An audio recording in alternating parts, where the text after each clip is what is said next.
No professional in cooking. Are you filming?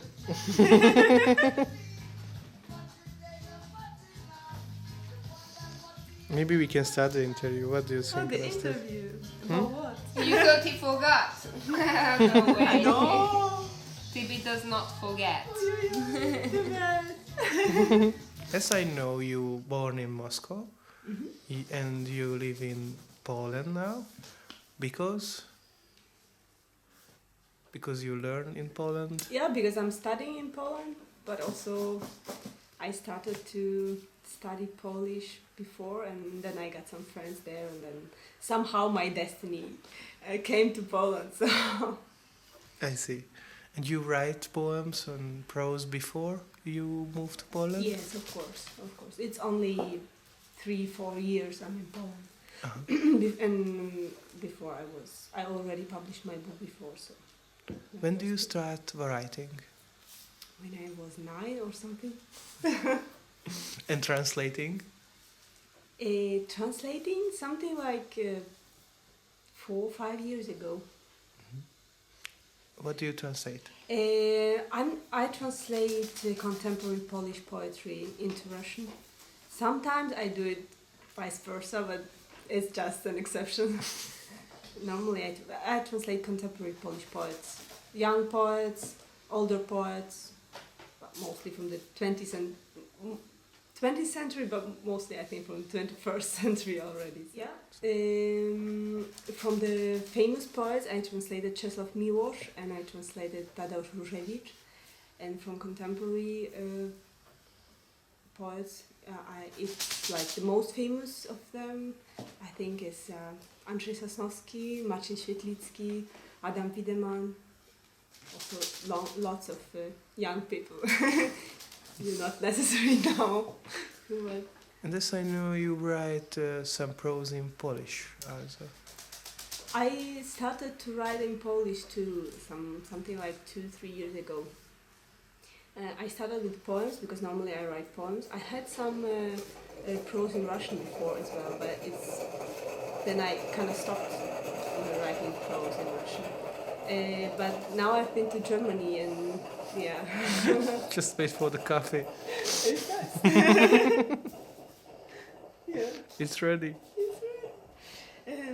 I was in Germany for the residency for 4 months this summer, and already before I got this idea to try, because I never liked the Russian language to write prose. I mean, somehow I couldn't master it or something. I felt it's not enough and not really what I wanted to write when I read in Russian. But now, I just, that was my experiment. I tried to write in Polish, prose in Polish. Even though it's just a prose of a poet, so nothing like novel or. Mm-hmm. And what do you think about Poland? So, do you fell love to this country, or why do you move? I really like it, and somehow I feel at home there. Not only because I know the language, not only because I spent some time there already. It's just this feeling that you come to Poland and you feel at home. It's cozy. People chat with you in the tram, and you feel like you're invited. And if you go to the shop and you chat with them, and if you go somewhere, it's just like a little bit like a provincial feeling, but also, yeah, maybe it's what we miss in Moscow. We miss this, thank you. I think we miss it. We miss this close and familiar contact with people. Mm-hmm. In these smaller places, you can find it easily. In Moscow? In Poland. No, maybe in Russia too. In smaller towns, but somehow I think it's maybe it's just typical for Poland. I don't know. Mm-hmm. Do you have any feeling about the differences of contemporary Russian and Polish poetry? So First of all, we still have many poets who write with rhymes, like with classical verse. In Poland, you have really few poets who do rhyme. So, yeah, this is, I think, the tradition is of rhyming in Russia is still very strong. Of course, we have lots of almost all the contemporary poetry is like verli, but in Poland, you have this verli for many years already.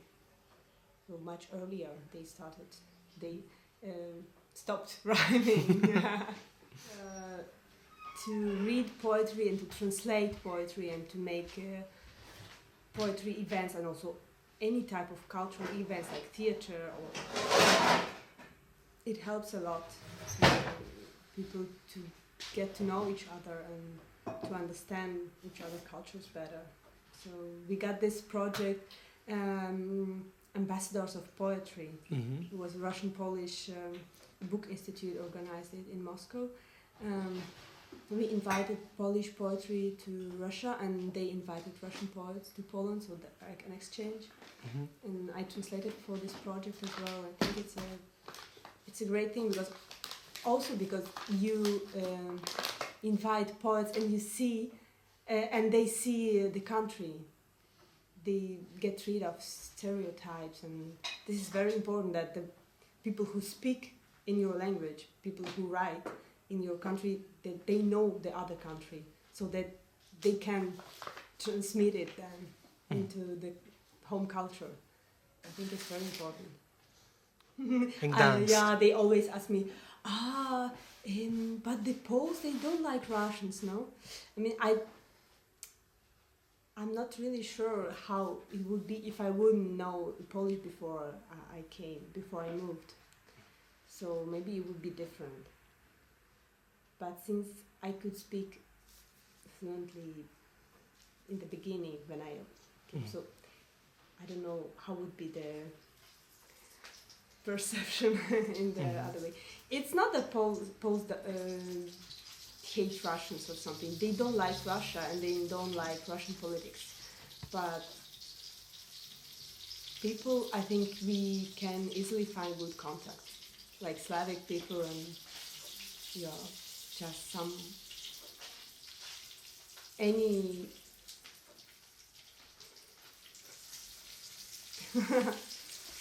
It's okay. Yeah, I think it's just no problem to find a contact. People like each other. Russians and Poles, they like each other in personal level. I see. So finally, I would like to ask, what is your plan like a Russian poet, like a Russian contemporary poet in the 21st century? What do you want to do in that life? You know, normally poets think, okay, I will publish another book, I will go to the festival, and I think it's a normal way of thinking and normal way of planning. I think we should. Sorry for that. I think we should find some new ways of presenting poetry, because it's just to publish a book for a small little circle that reads poetry for your friends, for friends of friends. It's nice, but it's not enough. If you want to show it to people, you use internet first of all. We have lots of internet magazines, and I think it's very important in Russia because people don't used to buy books so much, so poetry books. I mean, you buy novels to read the whole novel at home on the sofa, cozy thing. But you don't buy poetry books so often. If you are just you don't read poetry so much too. So internet is good in this sense, I think. And also maybe, you know, what is our audience? Maybe we need to find some other audience. Like, you know, I got this, there was a friend of mine or something who started to read poetry in the psychiatrical hospital. And I also have a friend of mine who's a poet, and he's a doctor. He works with a surgery and in the hospital, I think. And he got this idea we can go to the hospitals and read poems, because it's not that we come and read to the coffee or library or something, and then people come and we are reading. We come to them. We read. They cannot escape them. They have to stay somehow. But also they don't expect it, that we come and read. And this, I've heard that this audience is really grateful. It's like they are really happy to have something like that. People who do not expect you to have any cultural event. And they really need it. So do you think poetry and cultural event can renew your health, your mental health? I think it just helps you to feel the life, that the life's going on, that something's happening around, that you just have some new ideas. Or I think it can help a lot in difficult situations.